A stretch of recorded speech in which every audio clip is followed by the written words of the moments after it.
meeting. So at 4 o'clock, I'd like to call this meeting to order. This is the Ann Arbor Commission on Disability Issues meeting today. Just so all of you know, this meeting will be broadcast live on CTN Cable Channel 16 and AT&T Channel 99 and online at a2gov.org/watchctn. If anybody wants to speak at public comment, please call the toll-free number of 877-853-5247 or 888-788-0099 and enter meeting ID 919-8673-1455. With that, I'd like to move on to roll call. So if all of you could listen up for your name and then please tell Kennedy where you're zooming in from today, that would be great. Kennedy. Ready, roll call. Chair Damon. Oh, hello. Yes, everyone. My name is Zach Damon. I'm coming to you from Ann Arbor, Michigan. I'm chairman and I'm in Washtenaw County. Vice Chair Keeler. Vice Chair Keeler, coming to you from Ann Arbor, Ward 5, and the comfort of my couch. Commissioner Mozak. Yes, hello, I'm Commissioner Kathleen Mozak calling in from Ann Arbor, Michigan. Commissioner Solomon. Matthew Solomon, Commissioner, Ann Arbor, Michigan. Commissioner Hawkins. Commissioner Poster. Commissioner Gossage. Everybody, this is Alex Gossage, Commissioner, Ann Arbor, Michigan. Commissioner Radcliffe. Commissioner Rosanita Ratcliffe calling in from Ann Arbor, Michigan. Commissioner Packard. Commissioner Packard calling in from Ann Arbor, Michigan. Commissioner Chambers. Commissioner Alina Chambers calling in from Ann Arbor, Michigan. Commissioner Boyce. Hi, Commissioner Lori Buis calling in from Ann Arbor. I apologize about that. I'm going to get it down right. I promise. Buis. No apologies needed. And Councilmember Gazi Edwin.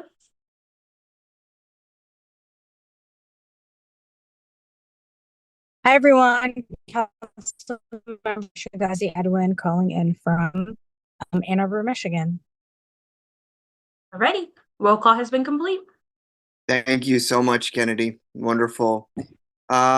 Next, I wanted to just give a quick time for public comment. Do we have any public comment today?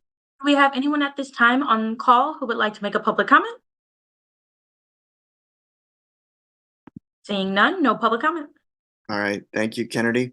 Moving on to the approval of the agenda.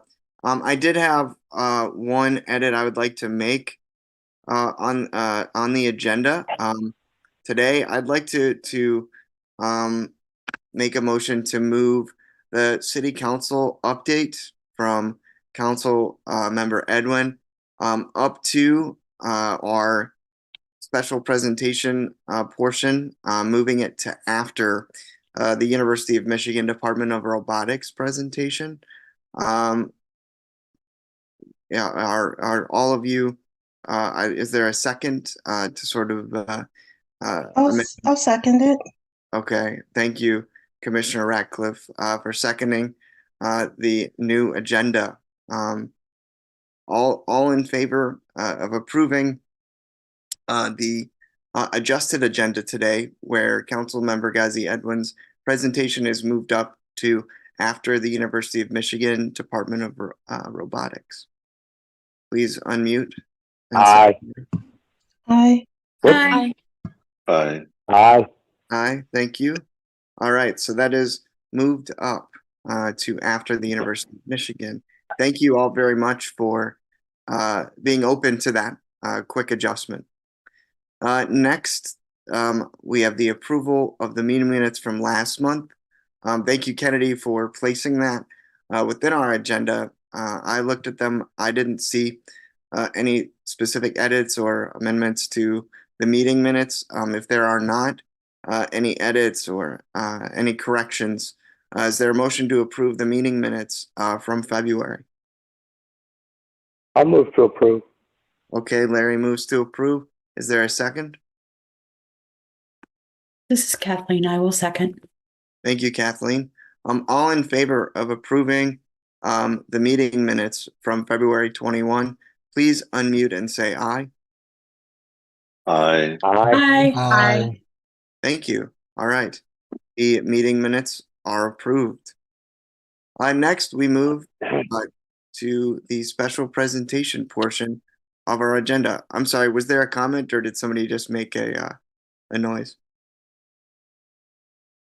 Okay, just double checking, pardon me. So now we're moving to the special presentation portion of our agenda today. And I would like to welcome Dr. Robert Gregg. I just wanted to make sure, Dr. Gregg, is it okay if I address you as Bobby on public record? That is just fine, yeah. Okay, so yeah, I'd like to introduce Bobby Gregg from the University of Michigan Department of Robotics for his presentation. So, Dr. Gregg, take it away.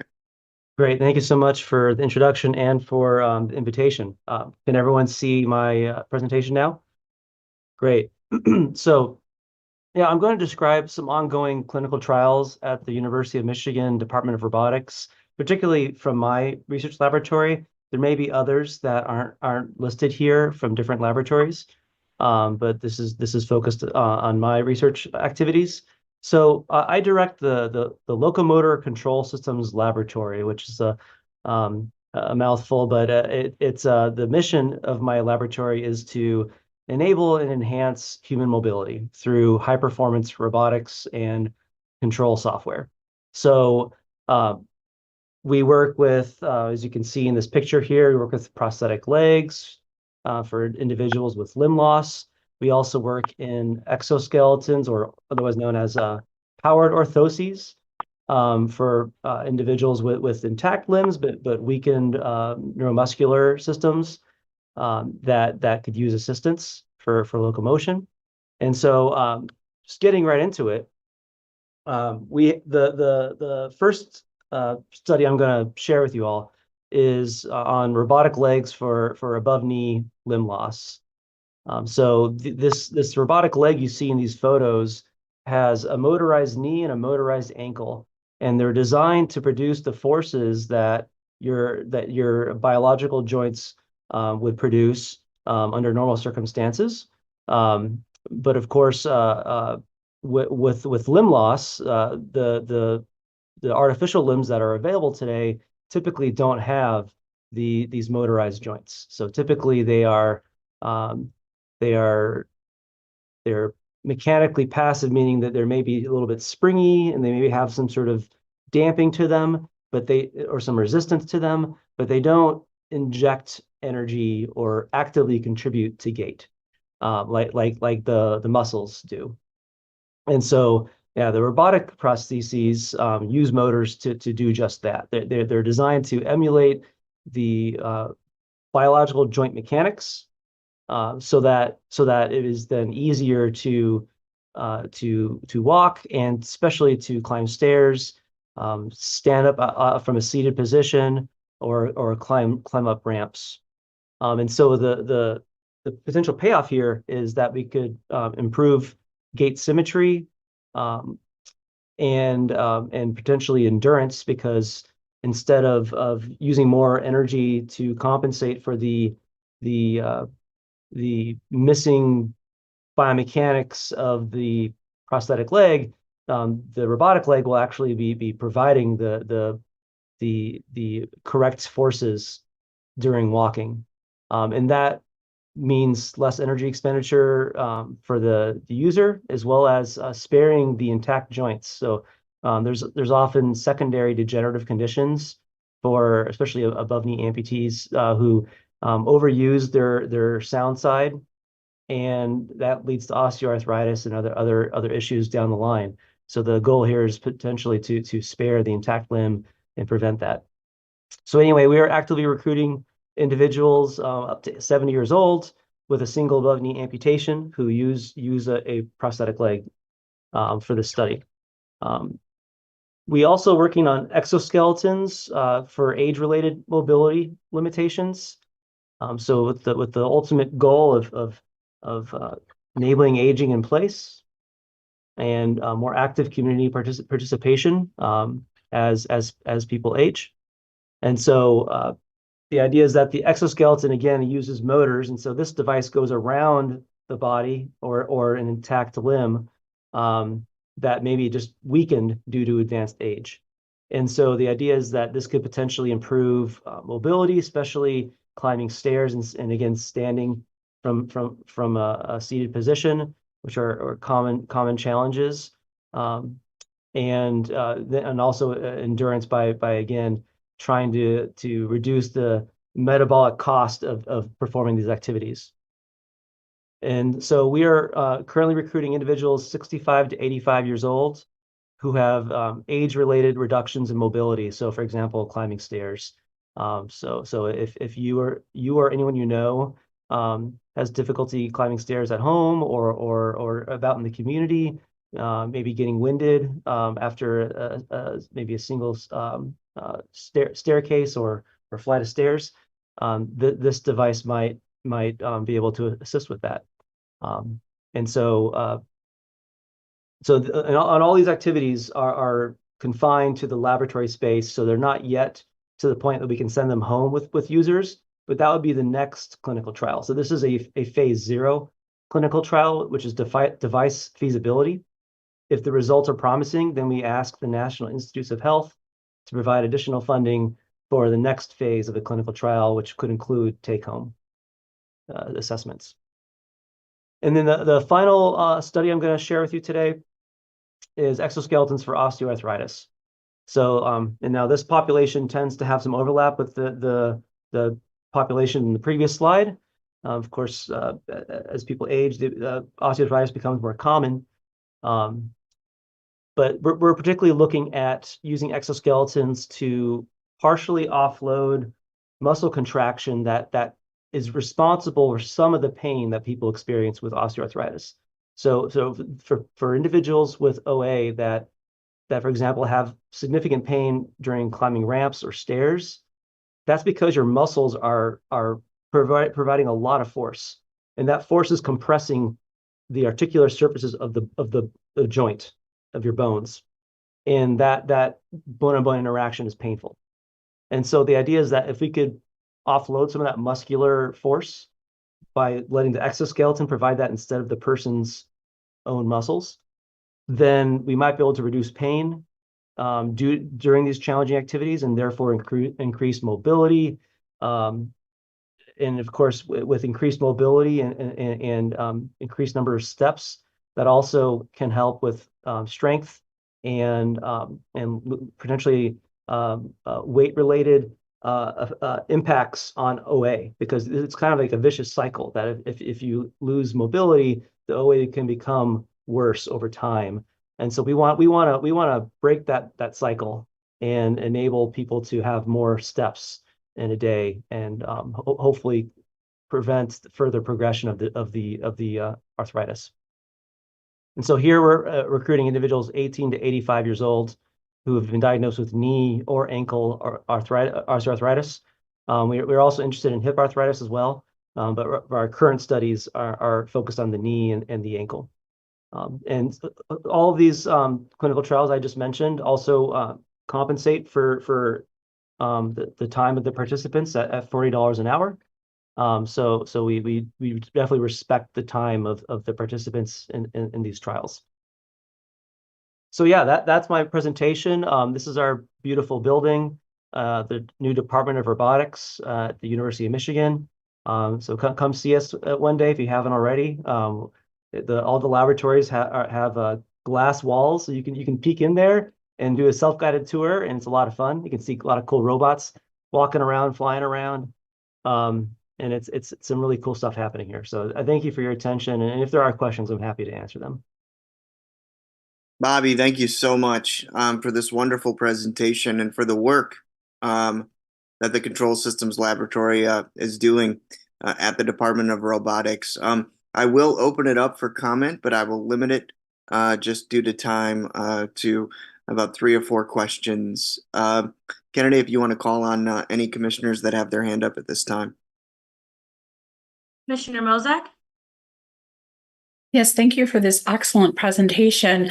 I'm wondering, so I've seen like on Facebook and things like that where other research opportunities have been available through the University of Michigan. Have you shared this across any social media platforms so that it might be easier for us to share this great information? I appreciate that. So we have shared some of our flyers to some amputee-focused groups on Facebook. We have not actually done a social media campaign for the other studies yet, so that is something that actually we should do. I will say we've had some great interest shown already for the elderly study. And so we're still going through some of the people who've indicated interest there through the umhealthresearch.org platform.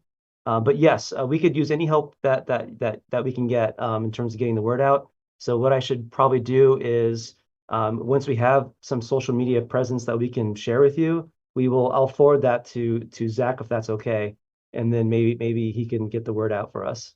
Yeah, absolutely, Dr. Greg. Happy to do that. Thank you. Yep, thanks. Commissioner Packard? Yes, great presentation as well. I just wanted to let you know I've worked within the media, and you can reach out to Zach. I'd love to get in touch with you and talk with you. I've worked in healthcare and media in the area.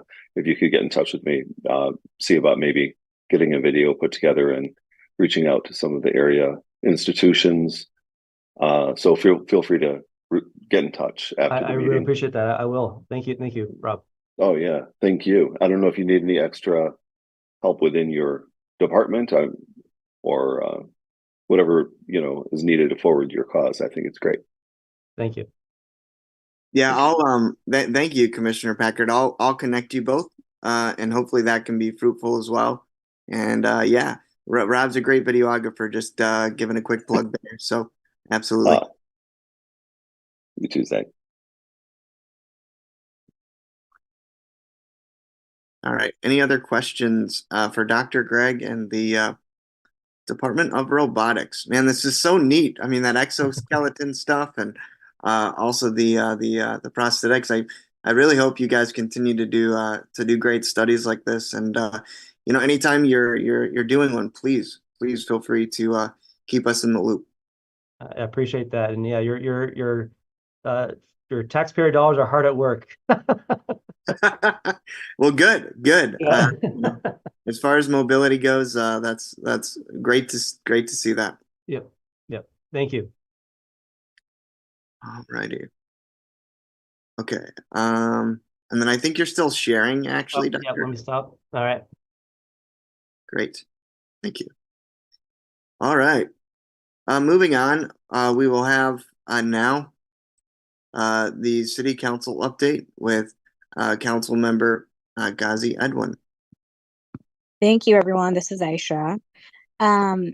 So I just wanted to go through a few updates with all of you and talk about, what's in development. So during the last meeting, we talked about the accessible parking spaces not having adequately painted lines in the city parking lot. And I have been working with our accessibility coordinator, Tracy Bird, who filled me in on some additional information. And I did write the city, and they proposed that they could put a sign, like additional signage, to indicate where the aisles are.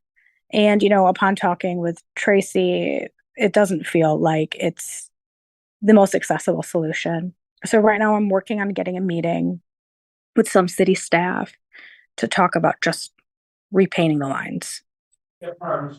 Tracy, you have your hand up? Yes, thank you so much for bringing this up. I was going to bring it up a little later. I actually had, with your support, with everyone's support, actually, I got a meeting with John Foynier this afternoon, actually morning. It's been a long day. This morning, and they are ordering blue bricks. That's amazing. To make the parking lot, the access aisle, and the parking spots more accessible. Or I shouldn't say more accessible, but at least mark out the accessible Yeah. spots. So thank you all for your work and for your support on this. I appreciate it.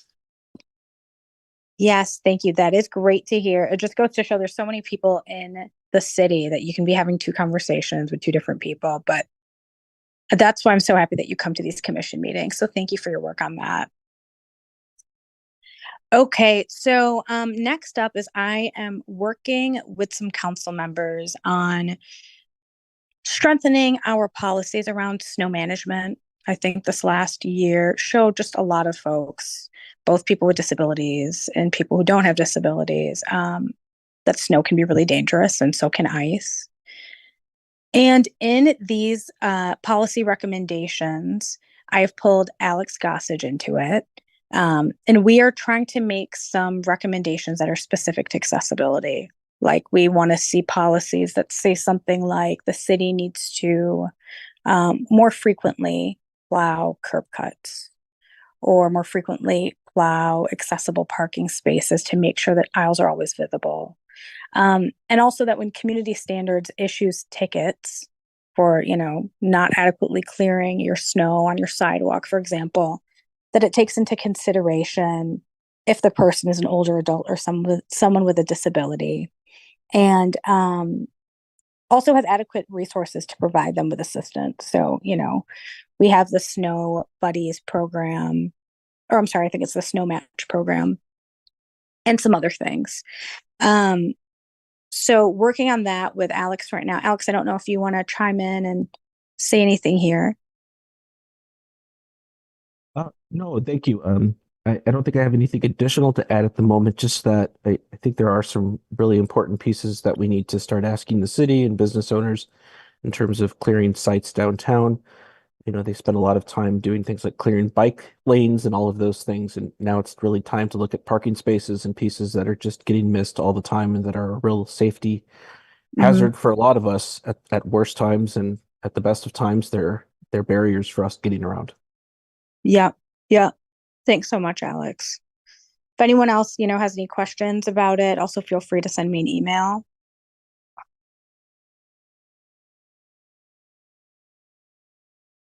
Chair Damon? Yes, thank you. Council member, as well as, city ADA coordinator, and as well as Alex. I just wanted to make a quick comment and thank you, again for your efforts on this. Snow has been an issue, for a long time on this commission. Something we've definitely been working with, whether it's the Snow Buddies organization, or whatever it be. And I think that these are great steps forward to make sure that, let's face it, during the seasons, that accessibility is paramount. So I just want to commend you, council member, as well as Commissioner Gossage, and all the parties involved, for being open, receptive, and consistent on this snow removal issue. Thank you. Yeah, Tracy, did you? Oh, thank you. Yeah, you must be reading my mind on all these things. So thank you for bringing that up. It was going to be part of what I had to report out. I do want to let you know that I actually did meet with the Office of Community Standards Enforcement yesterday to try to streamline more about how they enforce the removal of snow, like you said, for persons who might be an older adult, somebody with a disability, even also somebody who has a lower income and is unable to do and or also to pay for snow removal. So I'll be working with them along with the Snow Match program, as well as our customer service office, to see how we can link all of those together. So if, as an enforcement, somebody does get a ticket, how can we work with customer service to streamline that so that doesn't happen, right? So people can have their sidewalks shoveled or have grace for if circumstances that they need a little extra time. So thank you for bringing that up. It is a very important topic. Thanks, Tracy. And if I could just say really quick, this is Aisha. Let's touch base on that because we are creating an ordinance that will help to strengthen and, create new kind of, I guess I'd refer to it as snow management policies. So there might be a way for us to kind of formalize what you're talking about in terms of these process changes in this policy. Perfect. Thank you. Yeah. Commissioner Solomon? I just wanted to +1 on that issue of snow removal and specifically flag the issue of bike lanes getting cleared before motorized vehicle lanes, which did happen back in January, at which point I wrote an email to the mayor, CC Tracy Bird, although for some reason that email kept bouncing. And I just find that to be a potential issue if in fact what's getting prioritized is bike lanes, which is not necessarily an accessible form of transportation, especially in lieu of motorized vehicle lanes, which often do serve the disabled community. Yeah, I agree. And on that note, actually, another thing that we are working on is I asked the city about whether or not they've intended to have any sort of educational campaign on the fact that bike lanes and sidewalks need to be shared by bicyclists and people who are using, motorized wheelchairs or any other sort of mobility device. They have not said that they are planning to do something, but I'm in the works of talking to them about it. So is Alex. Alex, I believe I looped you into that as well, because I think there does need to be some public education of share the lanes and sidewalks, maybe sort of campaign. So I'll keep you all updated on that. Next is, the right to sit policy is something I've been working on for a while now. And it would essentially give employees the right to sit, and you don't have to have a disability. And it would be like, working in a drive-through or retail space or even cutting hair. It's unfortunately preempted by state law. It's something that used to be federally implemented until about 1970. So right now we're getting a legal opinion from a law firm about whether we can enact something like this at a local level. So I will keep you all updated on that. And then finally, I am meeting with the rental units department in the housing department to begin discussions about us creating a public facing list that would show all affordable homes and their level of accessibility. And it's something that Detroit has called Detroit Home Connect, which my organization was involved in helping to build. Detroit Home Connect also lists, private spaces, so like landlord owned spaces or apartment or units. And we are beginning that conversation. We also are that information may be really difficult to collect. So talking to Detroit about how do they enforce something like this, but also why is it so important to have, a list of the level of accessibility of both private and affordable housing units, is because you have a lot of people who are housing insecure that cycle in and out of from shelters to homes who have a disability. They disproportionately are, people with a disability or housing insecure. So how to make sure that, when you're experiencing housing insecurity, you're not also having your disability exacerbated. So we're talking about that. I'll keep you all updated. Any questions for me?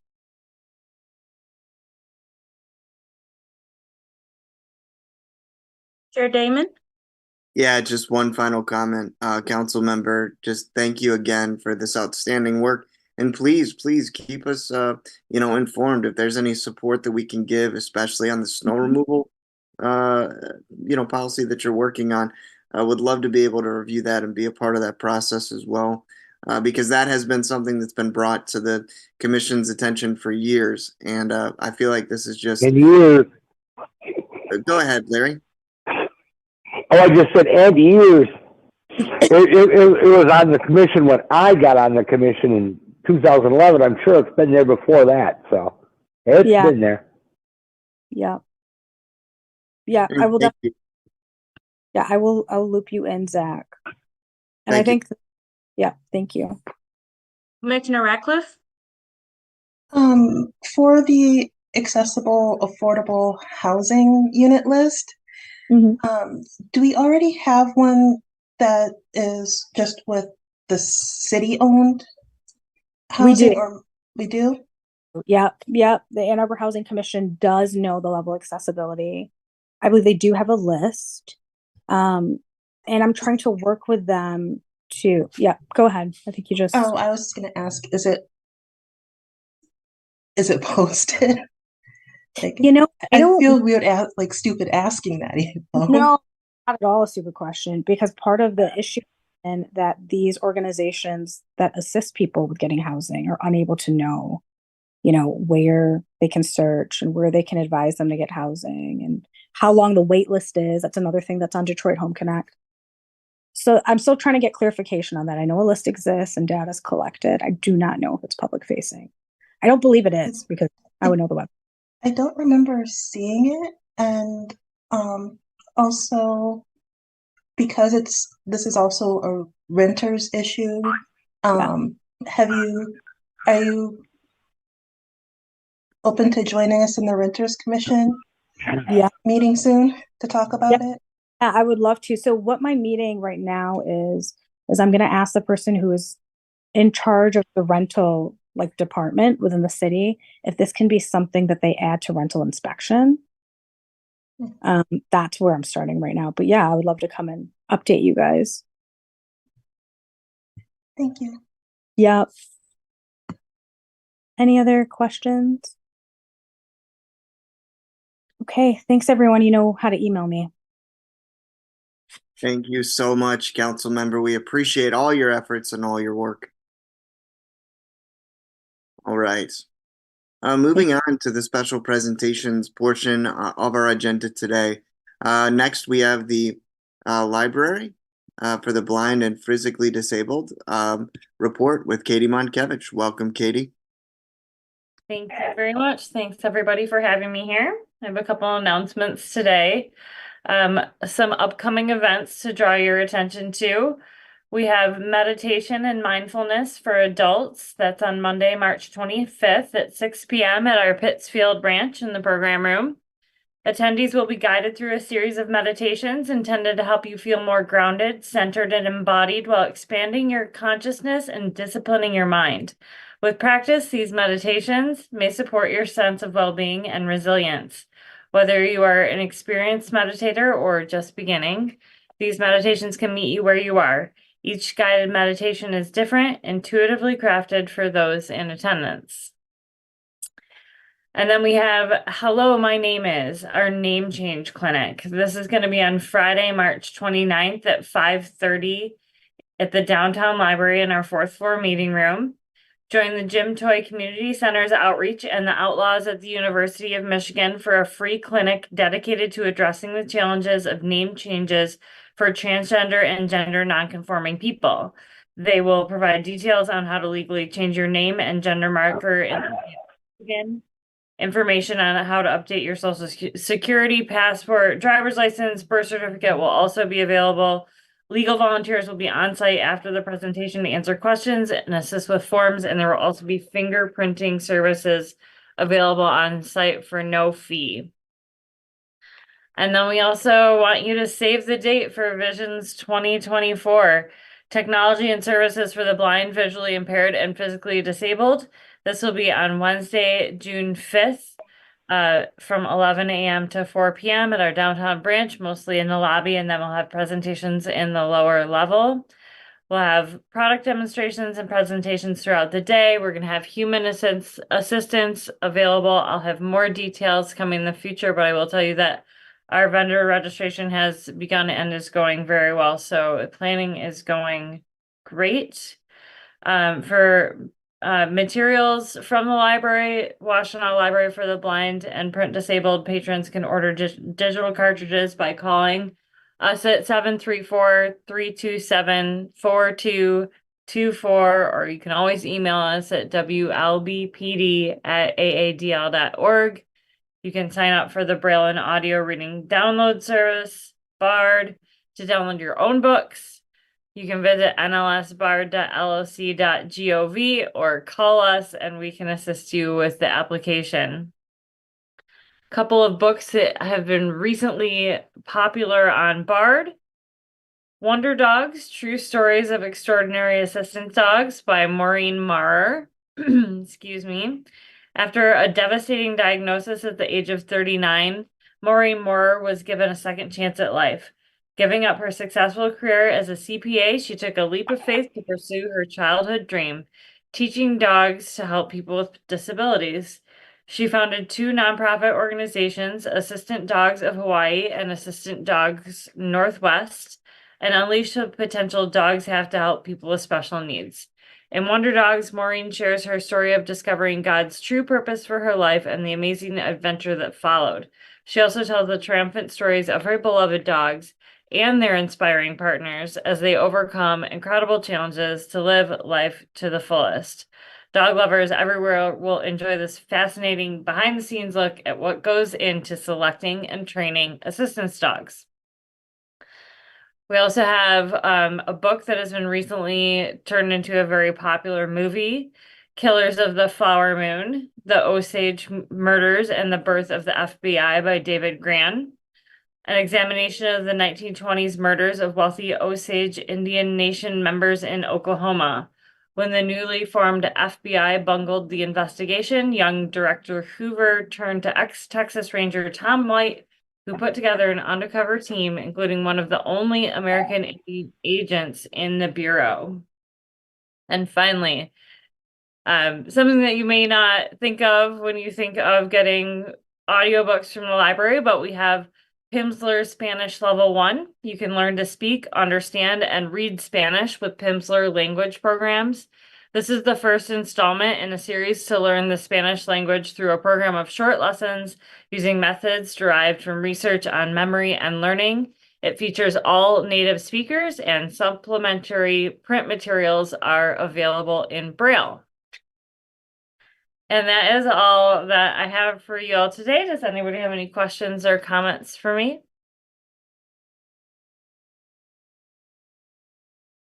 Zach, do you have your hand raised? Yes, I do. I'm sorry, my arm is getting tired. No problem. So thank you so much. And folks, I just want to say for the record that Kodai is invited to attend Visions this year. So I'm putting the call out right now. As I fill out the application, who would like to attend with me? I will be there, so that's one. But I'd like two other people. So, okay, Larry, you're on the list. Commissioner Packard, I'm not trying to volunteer you, but I know the past and you are interested in it. Should I also put your name down as a third? Yeah, just as long as I'm in town during that date, I would love to. If I or whatever I can do, I am absolutely happy to join. Yes, thank you. Okay, absolutely. And so I will put those three names down, but of course, Katie, do you know if we have commissioners that like attend and end up strolling up and wanting to talk about information and things like that? Is that all right? Of course, that's all right. You're all welcome to come. And we're very excited to hear that you're going to commit to a table. We love having you guys there. Wonderful. Wonderful. Thank you. I've been going there as well forever. That's great. It's such an amazing event, you guys. And the library does such a wonderful job of really showcasing the great technology that's available, not only in our community, but around the state. I mean, organizations from all around the state come, and it's just a great community-wide, event. And Kennedy, I'll talk with you offline because I'm hoping that we still have a table outreach kit with our sign, but we can talk offline about that. Okay. Sounds good. Awesome. Commissioner Packard, did you have another question? Oh, I was just going to say that's where I met Zach last year. So it is a great place to connect with each other and meet new people. And spread all the good word of all the great things that are going on. So just another plug. And in your books that are popular, you mentioned the hero guide dogs. I love that because I'm actually looking into getting a guide dog soon. So anyway, I could even share that with any of the schools that I'm involved with. What a great book. Thank you. Well, very cool. I'm glad to hear that. And I'm love hearing about connections that happen at Visions just because those are like the best things that happen basically throughout the year. It's one of my favorite days, and that always seems to happen. And if you're interested, I know that we're gonna have at least 2 vendors that specialize in leader dogs that'll be there this year. So Awesome. another resource for you if you're looking into it. Love it. Cool. Okay. It won't let me raise my hand. Oh, Go, It won't let me raise my hand for comment. So, may I go? Yeah, sure. Go May ahead. I go ahead? Okay. So, did we mention the date as June 5th? Yep. Was that mentioned? That's It was right. June 5th. And also, Commissioner Packard, somewhere along the line, if you want to know further about what life is with a guide dog, you can talk to me. I had one till a year and a half ago. Excellent. Oh yeah, I will. Thank you. Thank you. And I am available that day. So Oh, great. come And in. and I would actually be able to give you maybe a personal recommendation from the one of the schools anyway, if you chose it. Awesome. All right. We'll talk. Thank you. All right. This is Commissioner Hawkins. I should be able to attend. I already had it on my calendar. So barring a patient emergency, I plan to be there. Oh, great. Should I add you to the registration form then, Commissioner Hawkins? Yes, please do. Okay, will do. All right. Thank you. All right. Anything else for Katie and the library at this time? All right. Thanks, everybody. See you next time. Yep. Thank you so much, Katie, and thank you for all the work you do and for all the work the library does. Thank you. All right. Moving on to the Disability Network Washtenaw Monroe Livingston Report with Andrea. Andrea, good afternoon. Good afternoon. As previewed and promised last month, this month I'd like to talk a little bit about the upcoming 4th annual Nothing About Us Without Us Film Festival, taking place in April. It is an online virtual event, so you will need to register to attend any or all of the sessions. It is free and open to anyone. It's taking place Tuesday, April 16th through Thursday, April 18th, with a variety of short films, personal stories of life with a disability. There's a presentation that's going to be happening on Thursday, the 18th, on disability rights and justice. It's in collaboration with Disability Network Washtenaw Monroe Livingston and Disability Network Southwest Michigan, our colleagues on the west side of the state. So all films that are presented at this will feature a disability theme and reflect the values of the independent living movement. The festival will, like I said, it'll conclude Thursday afternoon with a conversation on disability justice. There is a registration link available, probably on our website and Facebook page. Otherwise, you can certainly go ahead and give our office a call at 734-971-0277. Ask for extension 520-520. Or you can email Elliot Carter at Eliot, ELIOT, at dnwml.org. Again, our 4th annual Nothing About Us Without Us Film Festival, April 16th through 18th. That's all I have today, unless anybody has any questions.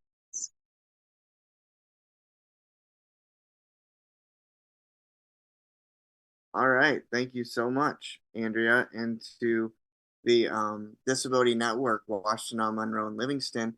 And thank you so much for mentioning, yeah, the Nothing About Us Without Us Film Festival.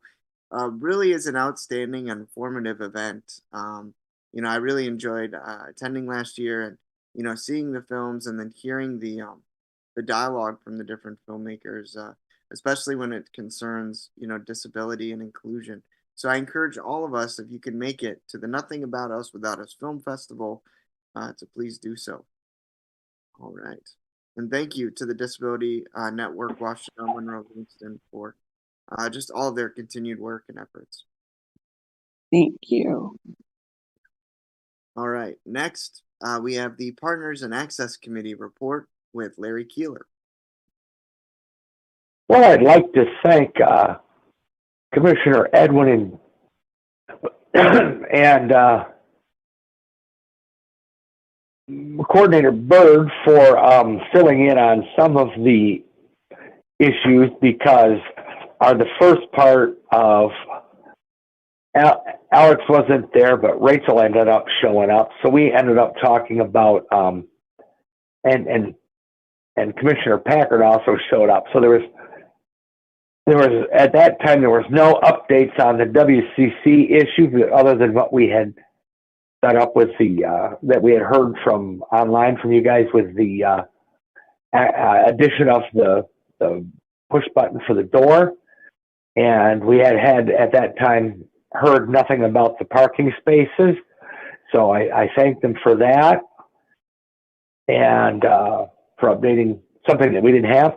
And then we talked about doing some more research for the Michigan Theater. I tried to get a hold of them a couple of times, and so we're still maybe thinking about some of us wandering on down there sometime and checking out exactly what their accessibility has. And so one of the thoughts was to have a trial device, and we a trial device loaned to the theater, and we talked about changes in changes in how that would happen as to how it would change accessibility for people with partial vision. And I'll pass more to that to Commissioner Packard, because this was the issue that he introduced, and I think he's got more to speak about it than I do. Hello. Can you hear me? Yeah. Oh, am I on now? I can hear you fine. Good. Yeah, Okay. I can hear you. There we go. Yeah, I'm actually wearing the device right now. I thought I'd put it on for when I'm talking about it, but it's more of an exploration of how a viewing device like what I'm wearing now can be used in area theaters. I'm kind of, I think, just investigating how does a theater provide accessibility, and how could a visual aid like this be used to help people with low vision, and then promote it. So it's kind of in the beginning stages, but whatever we can do as a group to help promote better accessibility in a public place using this is called Patriot Lens. I don't know if there's any live person that could be put on the line who has a camera on them right now. I did a little demonstration of what this was able to do. If there's anyone who I can see face to face using the device on the meeting. Right now I just see the phone icon on the meeting, but this basically has enabled me to watch movies that I would have been unable to see at all. And so whatever we can do to maybe have a meeting, contact a company, and kind of move forward. I could schedule and send out an email with a time when we could test it out and see how it is used. So any advancements I make, I'll definitely let you all know moving forward. So I'll definitely keep you all informed. So I think in talking with others with low vision, it seems to be potentially the next step in future and accessibility for those with low vision. So glad to and we've talked about maybe reaching out to anyone in accessibility or management with area theater. So I'm sure it'll be great, and I'll any questions I'm glad to answer. Whether it's something that could be loaned, I think it would be really neat to see who it helps and what kind of benefit they get out of it. So yeah, it's kind of in the discussion stages. So, but I'm excited about it though. And I think a lot of people are. I think that it would be important to get the word out if visual aid device is in a theater. The part of the effort would be to let others know that it is even there to begin with. So, we'll talk more at the next meeting. All right. Thank you, Rob. And to your point, I agree. I mean, that's very exciting. And thank you for your work and being a great advocate for that particular device, the Patriot Lens, and your firsthand experience with making sure that movies are viewable and accessible to all. And so, please keep us posted on that. And I'm excited to hear what dialogue can be had. Oh yeah. And for what it's worth, like this is kind of what this device does for me. I know I can see that without this device, I cannot even really see my phone in front of me, but wearing it, I can see, Zach, that you're wearing a red tie, a white shirt, I think a blue blazer, and you are not moving. No, but we kind of did a thing with the Partners in Access meeting where one person would hold out a certain number of fingers, and I could even tell if they're holding 1, 2, 3, 4. And I am blind, and this allows me to see where I could not. So when you go into a theater and you're low vision, which is the majority of people who are legally blind have some vision left, it could be a really great thing. So I'd like to see people who are hard of hearing have hearing devices available to them in theaters. And I think it'd be awesome to move forward in a way to help people who are hard of seeing see better.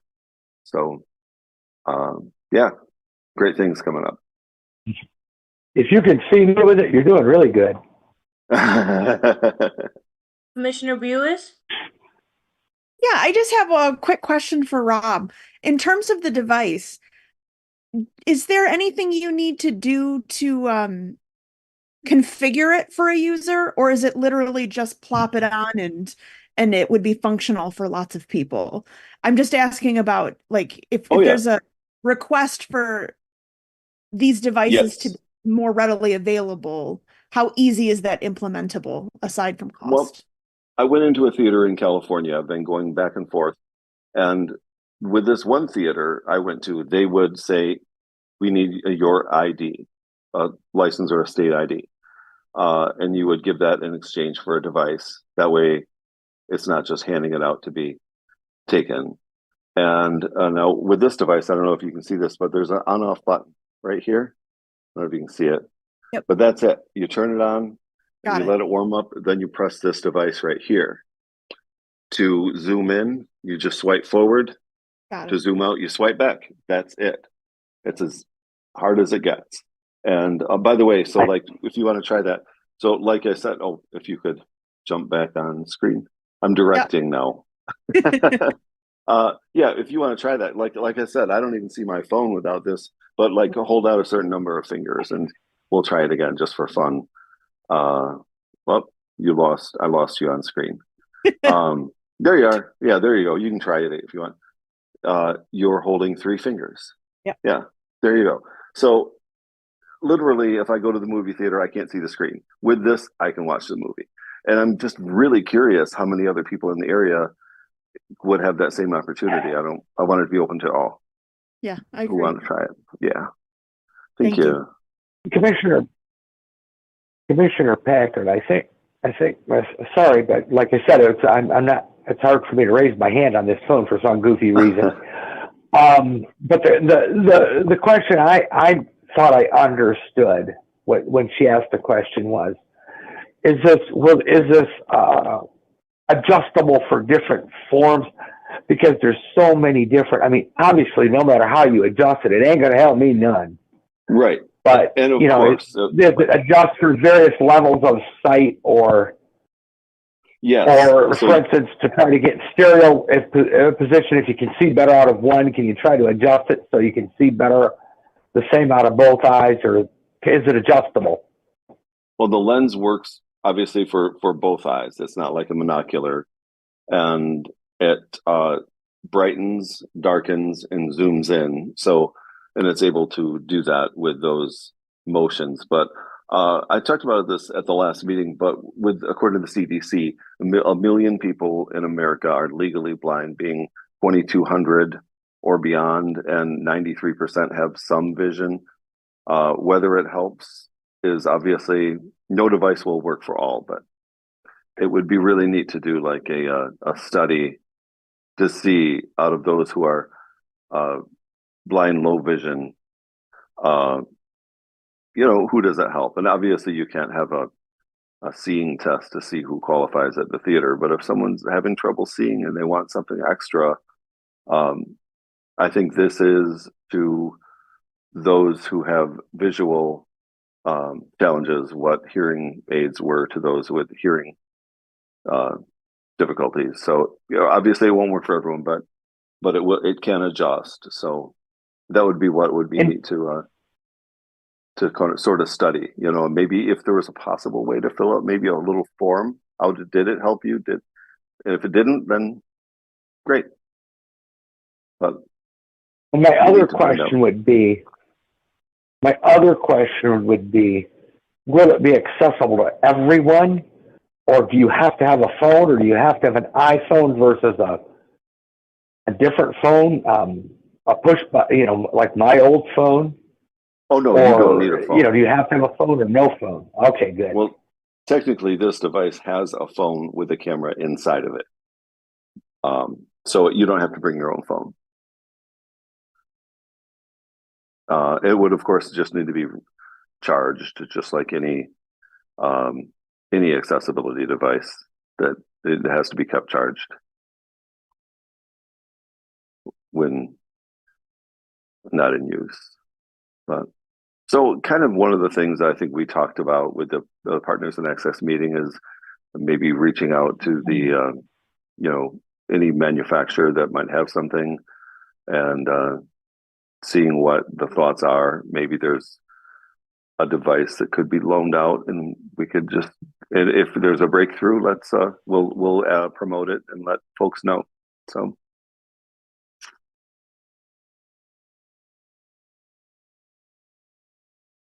All right, everyone. Thank you so much. And thank you so much, Rob, for, just informing us and the Partners and Access Committee about that device, and of the great dialogue that you guys are having. At this time, I do have to jump off all of you, but Vice Chairman Keeler will be guiding the meeting the rest of the way here, seeing as we're, pretty much, about a quarter of the way through the agenda. So Larry will pick up with community engagement and go from there. But I want to thank everybody for their time. I'm so sorry that I have to leave early at this particular time, but thank you to the Community Television Network. Thank you to the City of Ann Arbor, and thank you to all of my fellow commissioners who are just doing an outstanding job. You guys are a great team. Vice Chairman, take it away. Thank you, Kennedy. No problem. Next we have community. Go ahead, Larry. Community engagement. And I think Rachel I think Commissioner Hawkins has a thing or two to say about that. Yes, thank you, Larry. So I was there was some discussions in between our last meeting and this one. So with some ongoing communication with some of the staff who run the Ann Arbor Inclusive show. So there is a new host, a newer host, Claire Moore, who is now started with Ann Arbor Inclusive. Linda Evans is no longer with the program, so CTN is directly producing Ann Arbor Inclusive. So there's also been some discussion about possible partnerships and kind of what that would look like if there were additional ways that Ann Arbor Inclusive wanted to grow, since it is considered a part of the commission under the commission. So that's kind of the broad overview. So main thing is that just some recent changes, and we're also trying to figure out kind of what the best way is to have increased involvement from Ann Arbor Inclusive in terms of like the information that they're able to provide us. One thing that was discussed was possibly having it kind of like how Katie Monkevitz comes, like every other month, our quarterly report, just so we can remain involved in the discussions that are happening. But a lot of that is happening behind the scenes that we're working on, but just want to bring it to the whole commission so we can start some discussions about this. So nothing to decide today, but I think it would be good to put on a future meeting. I'm sure our chair will want to put that on the next one. So between now and next month, I think and I know he was talking with Melissa Bondi and a couple other people as well about arranging a time for them to be able to come to our meeting to present and answer questions before we came up with some kind of more like long-term quarterly check-in or whatever it would be. So we'll see what I definitely say add it to the agenda for next month, and Zach can also speak more to that too when we meet next, since I know he was on some of these emails as well as Councilwoman Ghazi Edwards. So thank you all. I appreciate it.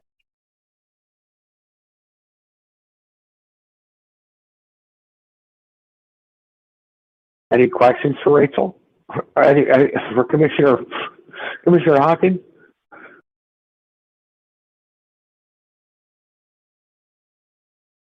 Okay, then I guess it's me for the recruiting committee, and we have done nothing. We're waiting on. We have done nothing much because we have been waiting on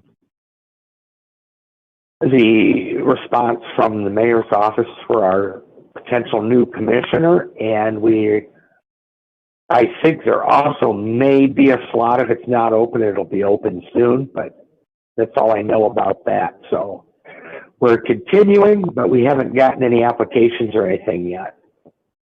Commissioner Radcliffe?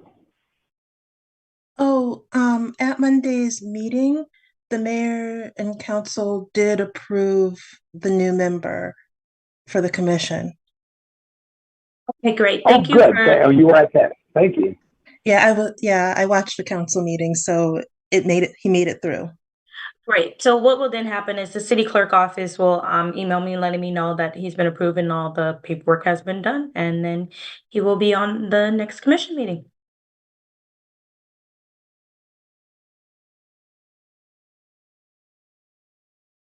I guess while I'm here, I might as well do the transportation report as well. And we got into discussions about a lot of street coming projects on, and one that was under a lot of debate because it's going to cost something like $80-some million to do all these. And one of them was someplace called Bird Road, and it runs between Newport and Huron River, and it's a dirt road pretty much, but they want to do street coming on there for some reason, and there's a little public objection to that because, at least from my understanding, there's not a lot of residential houses on there, so they're considering it, but they're not really positive about that one. But there's other motions that are passing to do Stadium and Pauline. Packard's also up there for street calming and for some other reconstruction for bike paths and everything. And let's see, there's some more projects being done on Huron River, Washtenaw, and some of the main streets are all going to be, this is going to be orange barrel season coming up. And they're working for speed reduction and carbon reduction still. And they want to put LED lights into the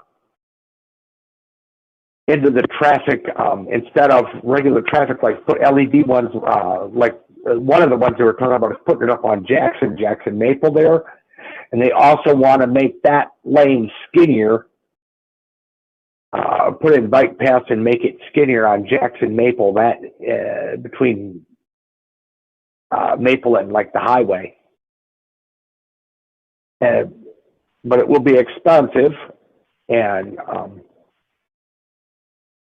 it may cost $82 million to get.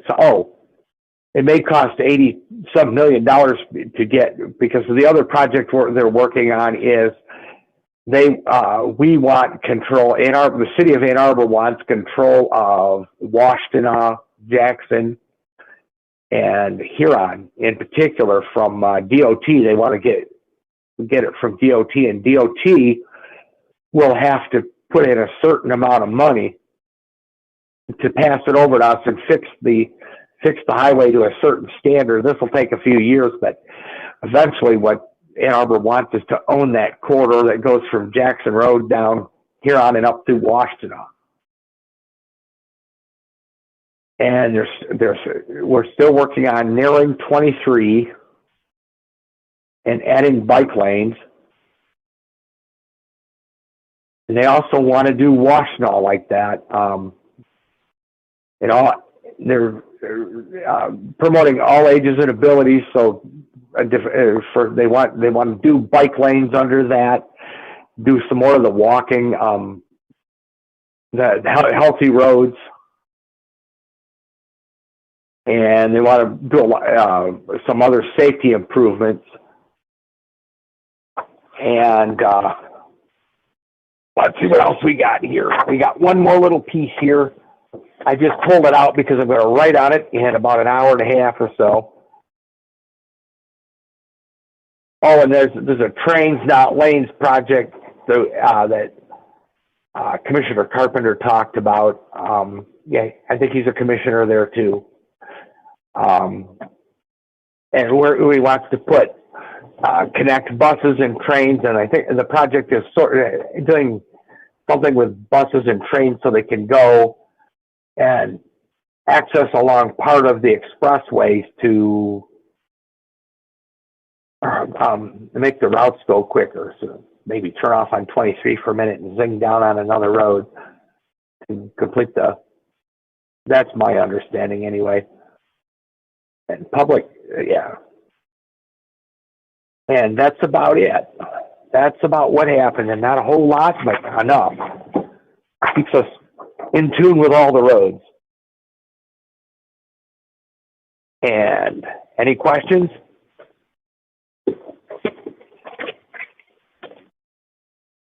No questions, no comments. Let's see where we're on the agenda.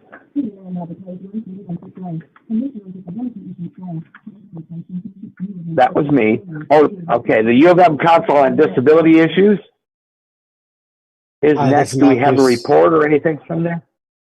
I was go ahead, Commissioner Sullivan. Excuse me. I was unable to attend the meeting this week. I believe that Zach said he had attended. In any case, we'll be receiving the written notes on the commission. Apologies for not being able to report on that at this time. Yes, Zach did attend and he did share the agenda with a couple of links to slides and information that the commission did provide. And that was included in the agenda for this week. Okay, and then we have the organization equity report from Coordinator Bird, Tracy. Yep. And I think she already talked a little bit about some of this stuff, and I thanked her for filling in some stuff, but go ahead if you got some more.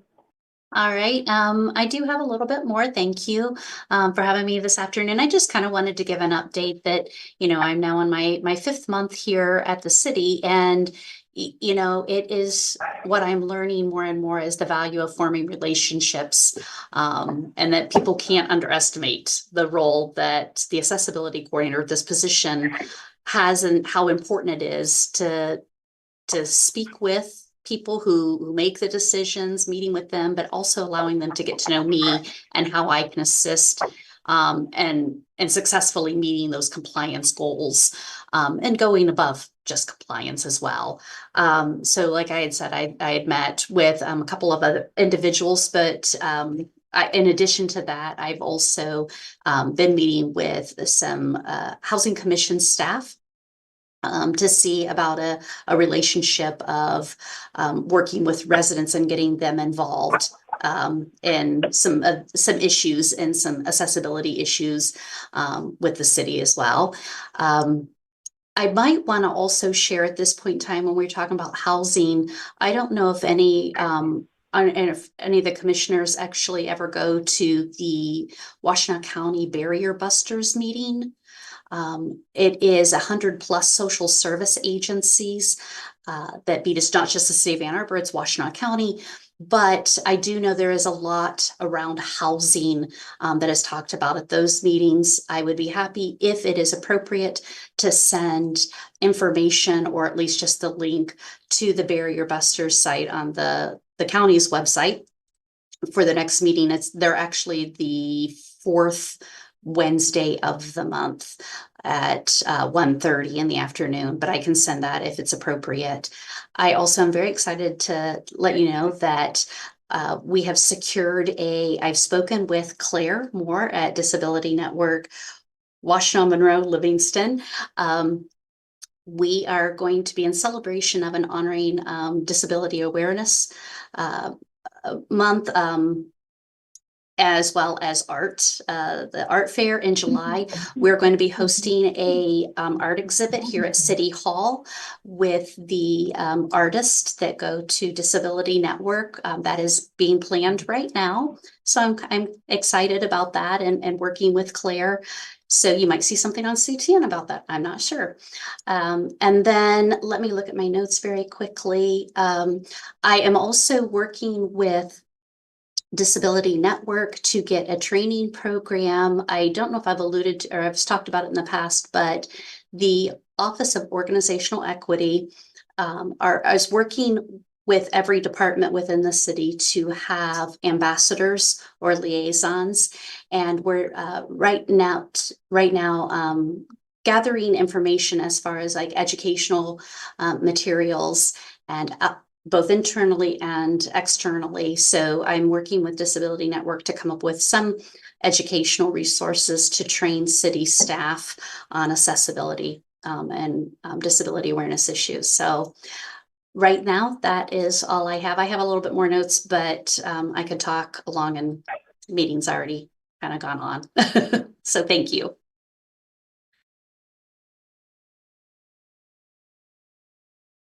Any questions for Coordinator Bird? This is council member. Sorry, honey. Sorry, that's my kids. Just want to say thank you for those amazing updates, and I'll probably touch base with you so I can share some of that information the next council meeting. But those efforts sound really great. Thank you. You're very welcome. Thank you.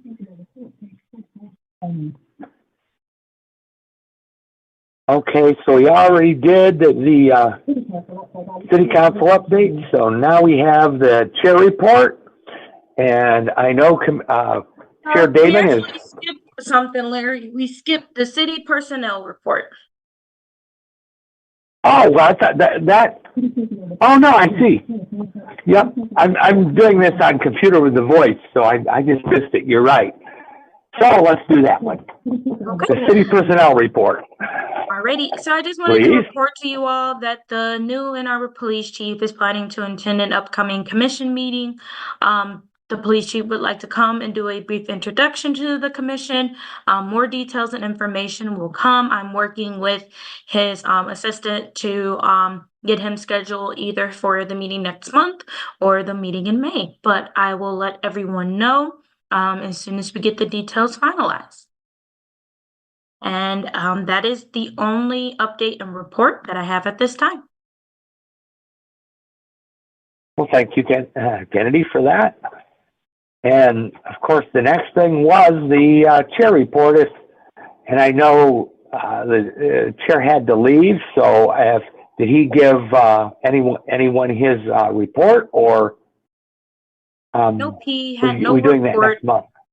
Yep, he'll probably just do it next month. He gave no report.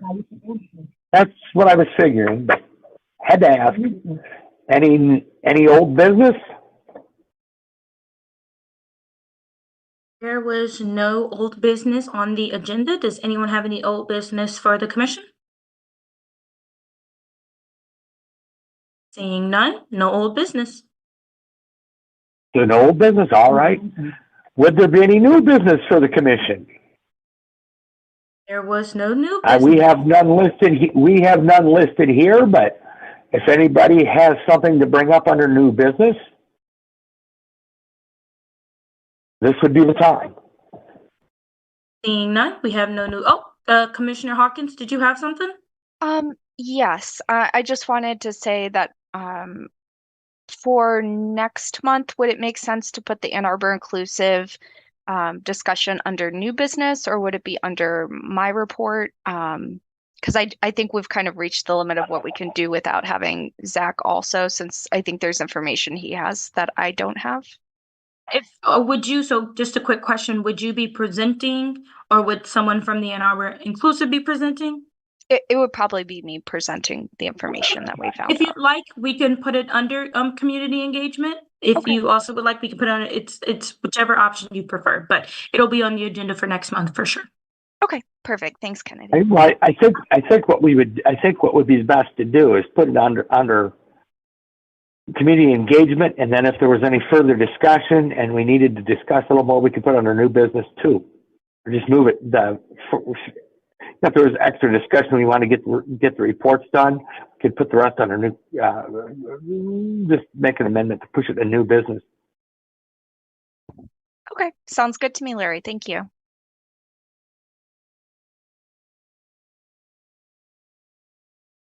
Any more new business? Any communications? I do have one.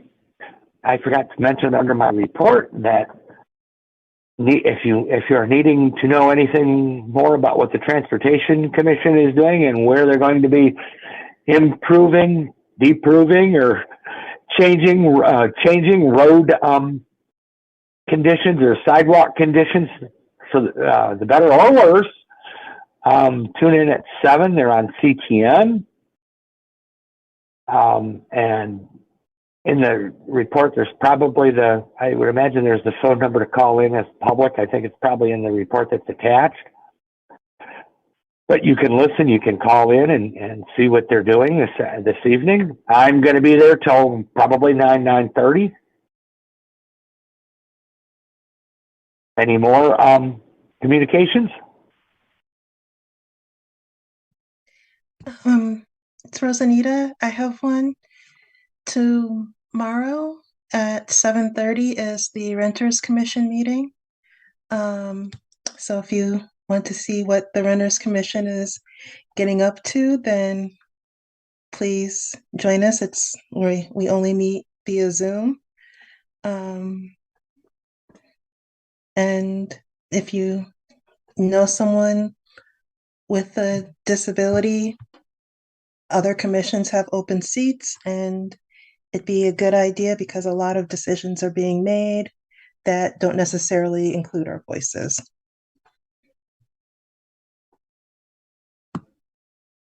That's it. Any other announcements?